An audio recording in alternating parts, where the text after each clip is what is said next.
오늘 말씀은 마태복음서 5장 13절에서 16절의 말씀입니다. 오늘 말씀은 제가 번역한 성경으로 한번 읽어보겠습니다. 5장 13절에서 16절인데 제가 번역한 것으로 읽어보겠습니다. 그대들 땅의 소금, 소금이 그 짠맛 잃으면 짜게 할 수 있는 것 무엇이겠소? 쓸모 잃은 소금, 그저 밖에 버려져 사람들에게 밟힐 뿐. 그대들 세상의 빛, 산 위에 있는 도시 숨겨지지 않소. 등불을 켜서 그릇 안에 두는 사람 없고 등경 위에 두어. 그러면 빛, 집안 사람 모두 비추어. 이같이 그대들의 빛, 사람들 앞에서 빛나게 하오. 그대들의 착한 행동 사람들 보고 하늘에 계신 그대들의 아버지에게 영광 돌리도록. 아멘. 네, 반갑습니다. 오늘 읽은 본문은 마태복음서 5장 13절에서 16절인데 언제가 될지 모르겠는데요. 그래도 한 2, 3년 내에 제가 성서 번역에 참여한 성경이 나올 것 같은데 그때 윤문에서 다시 한번 여러분에게 보여드릴 수 있는 기회가 있을 수 있는데 오늘 읽어드린 이 본문은 윤문을 별로 할 것 같지 않습니다. 제가 번역하고도 좀 마음에 들었던 본문입니다. 많이 들었던 말씀인데 여기서 우리 예수 그리스도께서는 제자들의 정체와 숙명과 할 일에 관해서 말씀해 주십니다. 그분은 우리를 먼저 그대들은 세상의 소금이라고 말씀하십니다. 그리고 세상의 빛이라고 말씀하십니다. 사실 세상의 소금 이렇게 얘기하지만 헬라어를 보면 여러분은 땅의 소금입니다. 이렇게 얘기를 합니다. 세상의 소금이라고 하는 말과 땅의 소금이라고 하는 말은 조금 어감이 다르죠. 세상의 소금 하면 소금이 그냥 세상에 작용하는 무엇으로 다가오지만 땅의 소금 하면 정말 땅에서 소금을 파는 과정이 생각나죠. 지금 우리나라 소금은 대부분 바다에서 얻지만 유대인들이 당시의 소금은 광물에서 그냥 땅에서 파서 얻으니까 소금이라고 하는 것이 매우 귀하고 중요하게 쓰이는 거지만 소금이 나오는 것은 더럽게 여기는 혹은 하찮게 여기는 땅이라는 것을 생각해 볼 수가 있죠. 소금은 그 모양 자체가 아름답거나 견고하지 않습니다. 그래서 아름다운 것은 보석이 되고 소금 광물이니까요. 아름다운 것은 보석이 되고 단단한 것은 건물을 지을 때 혹은 이런저런 할 때 재료가 되겠지만 소금은 그 강도나 그 모양에서 아무 쓸모가 없습니다. 그저 잘 부서지고 예쁘지 않은 광물일 뿐입니다. 그런데 그것이 짠맛을 내기 때문에 소금은 세계에서 가장 귀한 광물입니다. 아시다시피 히말라야나 이런 곳에서 소금을 지어 나르는 장수가 오랫동안 있던 걸 여러분이 알고 계십니다. 또 한 지역에서는 소금이 화폐처럼 쓰이기도 했다는 걸 알고 있습니다. 왜 그럴까요? 소금은 대체제가 없는 향신료이기 때문입니다. 향신료뿐만 아니라 다른 것으로도 많이 쓰이는데 소금을 대체할 수 있는 것은 없습니다. 단 것을 대체할 수 있는 것은 있습니다. 가령 설탕은 대체제가 있습니다. 우리나라에 설탕이 들어오기 전에 우리나라에도 단 것이 있었습니다. 단맛을 내는 것은 여럿이 있습니다. 꿀도 단맛을 낼 수 있고 식물들 가운데서도 단맛을 내는 것을 채취할 수 있습니다. 그러나 짠맛을 내는 소금을 대체할 수 있는 것은 없습니다. 그리스도인들이 바로 그러하다고 예수께서 우리에게 말씀해 주고 있습니다. 한마디로 얘기하면 그리스도인들은 대체제가 없는 존재로 살아가는 것이 그리스도인들의 운명이고 할 일이고 정체라고 하는 것입니다. 대체제가 없는 사람들로 살아가는 겁니다. 이 일은 그들밖에 못한다라고 하는 대체제가 없는 사람들로 존재합니다. 다음에 예수께서는 그분의 제자들을 향해서 여러분들은 세상의 빛이라고 얘기합니다. 세상을 비추는 빛이라고 얘기합니다. 세상의 빛이라고 할 때 빛은 여러분 잘 아시다시피 모든 생명체의 가장 필수적인 조건이죠. 이 역시 대체제가 없는 존재입니다. 빛을 무엇으로 대체하겠습니까? 빛이 비추는 곳에 생명이 태어나고 어둠이 물러나서 질서를 알 수 있습니다. 그래서 밤에 불을 켠다고 하는 것은 그 불을 켜서 방 안에 놓인 사물들을 명확하게 보고 곧 인식하고 그것들을 통해서 우리 삶에 도움을 구하는 것입니다. 빛은 온기를 주고요. 또 갈 길을 보여주고 있는 존재죠. 그리스도인들이 바로 그러한 존재입니다. 빛처럼 대체제가 없는 삶을 사는데 어둠을 밝히고 생명을 북돋는 존재들이 바로 그리스도인이라고 예수께서 우리에게 얘기해주고 계십니다. 땅의 소금이고 세상의 빛이다 라고 하는 것이 제자된 사람들의 삶이다 라고 얘기를 합니다. 그러니 이 말씀을 들으면 우리가 얼마나 무겁고 두렵고 감당하지 못할 말씀인지를 생각하게 됩니다. 대체제가 없다고 하는 것은 정말 말할 수 없이 막중한 역사적 사명감을 우리 두 어깨에 올려주는데요. 그렇게 살아가라고 예수께서 우리에게 얘기합니다. 그러면 소금의 역할, 빛의 역할은 뭘까요? 많은 사람들이 소금의 역할을 가지고 부패를 방지한다거나 여러 가지 얘기를 하는데 이후에 나오는 빛은 오늘 우리가 이사야서에서 읽었듯이 인간 사이에 빛을 내는 행동으로 많이 알려진 것은 바로 어려운 사람을 돕는 일입니다. 소금이라고 하는 것은 우리가 쉽게 느끼는 소금은 음식에 필요한 맛을 내는 거죠. 그래서 소금과 빛에 대한 여러 가지 이해가 있을 수 있지만 저는 오늘 두 가지를 소금과 관련해서 하나, 그다음에 빛과 관련돼서 하나의 역할을 얘기하고자 합니다. 소금은 음식에 맛을 내듯 그리스도인들은 인간 삶에 맛을 내는 존재라고 생각해 볼 수 있겠습니다. 곧 그리스도인들은 사람들이 살맛 나게 하는 사람들이라고 얘기할 수 있겠습니다. 또 빛이 질서를 잡고 생명을 북돋는 것처럼 그리스도인들은 세상을 살아갈 때 질서를 만들고 생명을 북돋는 존재로 살아가는 존재라고 얘기할 수 있겠습니다. 이것이 바로 그리스도인들의 역사이고 이 역사와 정체와 숙명과 할 일을 수행했던 사람들을 우리가 신앙 선배들로 보고 있습니다. 초기 기독교에 제가 여러 번 말씀드렸듯이 여러 오해로 기독교인들은 핍박과 박해의 대상이었습니다. 성적으로 문란하고 무신론자이고 반역자이거나 최소한 비애국자이고 유별나다라고 하는 온갖 오해에 맞서서 그들은 소금과 빛으로 살았습니다.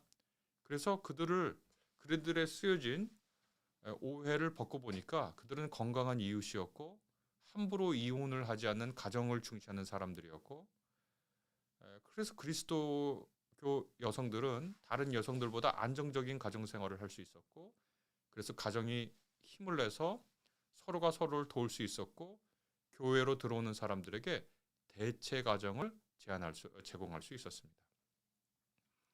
어느 시대나 사회가 급격하게 흔들릴 때는 도시화라는 것이 일어나는데요. 도시에 있었던 그리스도인들은 시골 혹은 지역에서 올라오는 사람들에게 대체 가정을 제공했습니다. 초기의 신학자이자 작가인 테르툴리아누스는 여기에 관해서 굉장히 흥미로운 기록을 남겼는데요. 비기독교 신전, 그러니까 이방 신전은 들어오는 기부금을 축제와 먹고 마시는 데를 위해서 썼다고 합니다. 곧 제사를 지내고 곧 제사 행위를 하는 거죠. 그 다음에 그 금액을 쓰는데 재물을 먹고 쓰는데 사용했지만 그리스도교인들은 신전 없는 종교로 존재했잖아요.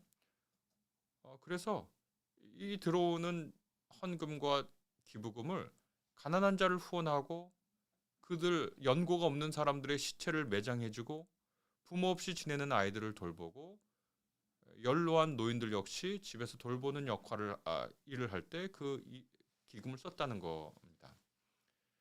오늘날 교회 건물을 건축하는 여러 일들이 있고 필요에 의해서 할 수밖에 없죠. 그런데 거기에 우리의 교회 건물을 세우는데 기독교인들의 본질이 있는 것이 아니죠. 오늘같이 사회복지 체계가 없는 사회에서 그리스도 교회의 역할은, 교회로 모이는 사람들의 역할은 매우 중요하게 작용했을 겁니다. 마태복음서에 예수께서 목마르고 굶주리고 집이 없고 고아와 과부처럼 옥에 갇힌 사람처럼 헐벗은 사람처럼 너희들 옆에 있겠다 라고 하는 그 말씀을 받아들여서 그 말씀 그대로 산 사람들이 초기 교회의 온갖 오해에도 불구하고 그리스도 교회의 소금과 빛의 역할을 감당했죠. 251년 시리아의 안티오코스 주교는 로마의 주교에게 써보낸 편지에서 그 안티오코스 주교가 그 교구에서 1,500명 이상의 이 남편이 잃은 사람들과 불행당한 사람들을 돌보고 있다라고 얘기를 하고 있습니다. AD 165년과 251년에 일어났던 두 차례 팬데믹에서 165년에서 180년 사이에 일어났던 전염병은 안토니우스 역병이라고 하는데요. 로마 군대가 로마와 파르티아 전쟁 중에 로마로 전역해서 복귀한 군인들이 로마 전역에 전염병을 퍼뜨리게 했거든요. 천연두 혹은 홍역이었을 것인데요. 이때도 그리고 이후 250년에서 270년 키프로스 역병이 일어났을 때도 에티오피아에서 최초로 발병했다고 알려져 있는데요. 이때도 그리스도인들은 이 팬데믹에 맞서서 자신과 자신의 이웃을 지키고 사회적 지지와 연대와 돌봄으로 비기독교인들의 귀감이 되었다라고 알려져 있습니다. 그래서 그들이 얻은 명칭이, 그리스도교인들이 얻은 명칭이 위험을 무릅쓴 자라고 하는 별명을 얻었다고 전해지거든요. 이것이 바로 소금과 빛의 역할을 하는 사람들의 이야기죠. 중세 시대도 역시 마찬가지입니다. 마르틴 루터가 종교개혁을 할 때 그때도 팬데믹이 1527년에 일어났는데 여러분이 우리가 익히 들었던 흑사병이라고 하는 것입니다. 그때 유럽의 인구의 상당수가 목숨을 잃게 됐습니다. 여러분 흑사병에 대해서는 이미 많이 알려져 있기 때문에 제가 말을 덧붙이지는 않겠는데요. 이때도 교회에게 루터가 이런 편지를 보냅니다. 첫째, 책임 맡은 사람을 책임을 다해라. 누가 책임을 맡았죠? 관리들, 의사들, 행정가들은 또 경찰들, 사회 질서를 유지하는 사람들은 이 팬데믹이 혼란과 죽음의 파괴적인 것으로 가지 않도록 책임 맡은 사람을 책임을 다하라고 얘기를 하고요. 그 다음에 환자를 돌보는 일을 의사들에게만 맡겨두지 말아라. 모두의 일이라고 루터가 얘기합니다. 그러니까, 책임 맡은 사람은 책임을 다해라라고 할 때 환자를 돌보는 일은 의사의 일이라고 방기하지 말고 이것이 모두의 일이라고 생각해서 그 일을 같이 해라라고 하는 것이고, 마지막으로 모두가 조심하고 주의해서 나의 부주의가 다른 사람들을 감염시키지 않도록 노력해라라고 마르틴 루터가 그렇게 써 보냈습니다. 이것이 제가 이전에 설교 시간에도 얘기했지만 1800년대에 이르러 인도 벵갈 지역의 풍토병이었던 콜레라가 전 세계에 돌 때 그리스도인들이 조선시대의 한 일이라고 얘기할 수 있겠습니다. 1800년대는 우리나라에 크게 3차례에 걸쳐서 이 콜레라가 돌고 조선왕조 실록이나 개인 일기들의 자료를 검토해보면 거의 그 콜레라가 맹위를 떨칠 때 일정한 지역에 거주하는 사람들은 열흘 간격으로 집단 사망을 한 소식이 개인 일기나 조선왕조 실록에 보면 나와 있고요. 이때 팬데믹, 오늘날에도 마찬가지고 과거에도 팬데믹이나 국가적인 위기, 사회 전체 위기를 맞으면 늘 취약계층의 문제거든요. 영변, 우리가 영변의 약산 진달래로 유명한 김소월의 시죠. 거기 영변 부사로 재직했던 정원용의 보고에 보면 평일 잘 조섭한 자들은 많이들 온전할 수 있었다. 그러니까 평소에 잘 먹었던 사람들은 많이들 온전했는데 소민, 그러니까 하층 계급에 있는 사람들에게는 상한 사람이 많고 중인은 적고 사대부는 더욱 적었다. 이렇게 팬데믹이 왔을 때 고통받고 있는 사회적 약자들, 이 약자들에 대해서 보고를 하는데요. 목민심서나 뭐 이런 데 보면 얼마나 많은 고통이 있는지 얘기해 주고 있고, 또 그 목민심서와 오주 연문 장전산고라고 하는데 보면 1821년 콜레라로 인해 평양에서 죽은 사람만 수만 명이고 도성에서 죽은 사람만 13만 명이다 이렇게 되어 있고, 역서일기라고 하는 조선시대 역시 기록을 보면 도성 안에서 이병으로 죽은 사람만 20만 4천 명이고 시골은 그 수를 알 수 없으나 서울에 비해 두세 배에 이른다라고 얘기했을 정도입니다. 정말 이후에 그 실록 기록을 보면 굉장히 많은 사람이 이 콜레라 때문에 죽었다는 것이 이제 되어 있습니다. 그 나볼리라고 하는 프랑스 신부가 1845년 선교를 위해 조선에 왔을 때 콜레라에 대한 조선인들의 기억을 다음과 같이 남겼는데요. 조선인들은 그 이야기를 할 때면 벌벌 떤다. 어디를 가나 죽음이요 약은 하나도 없었다. 이 시기에 여러분 잘 아시다시피 1885년 그리고 그 이후 기독교 개신교가 특별히 한국에 전래되고 나서 86년, 90년, 95년, 1902년 이때 계속 콜레라가 발병했고요.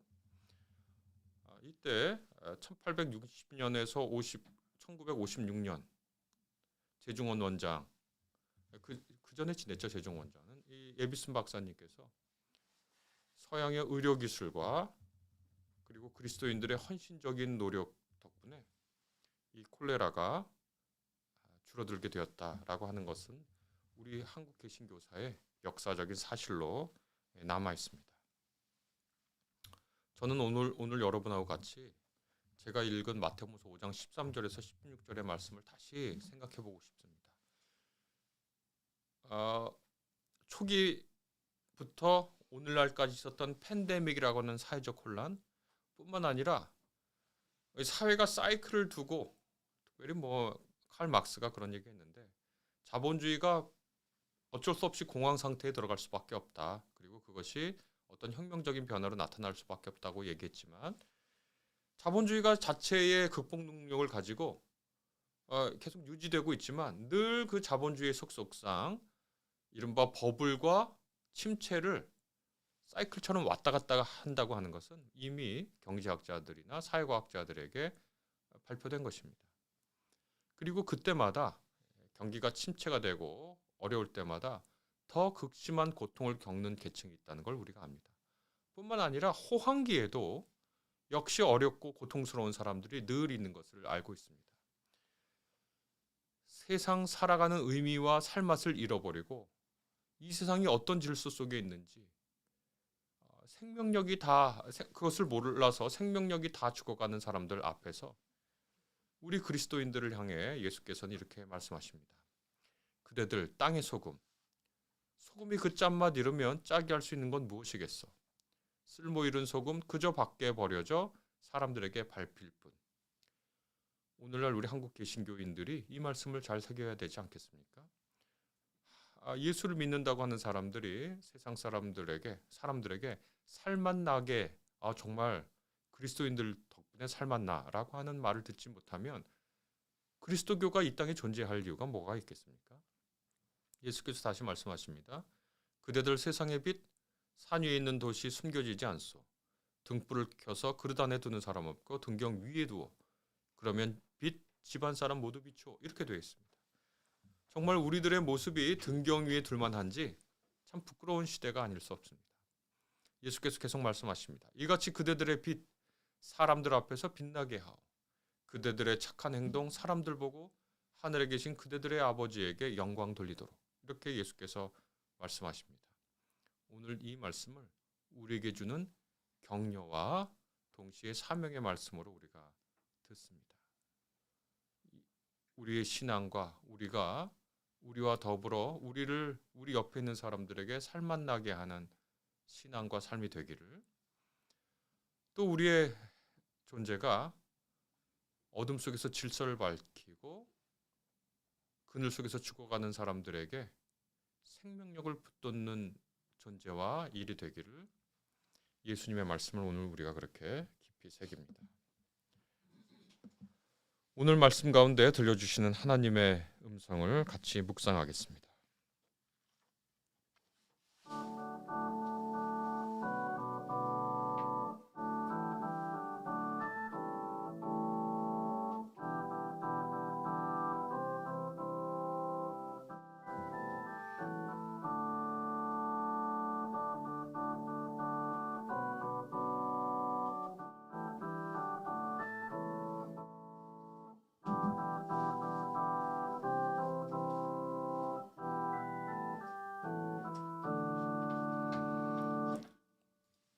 때제 찬송인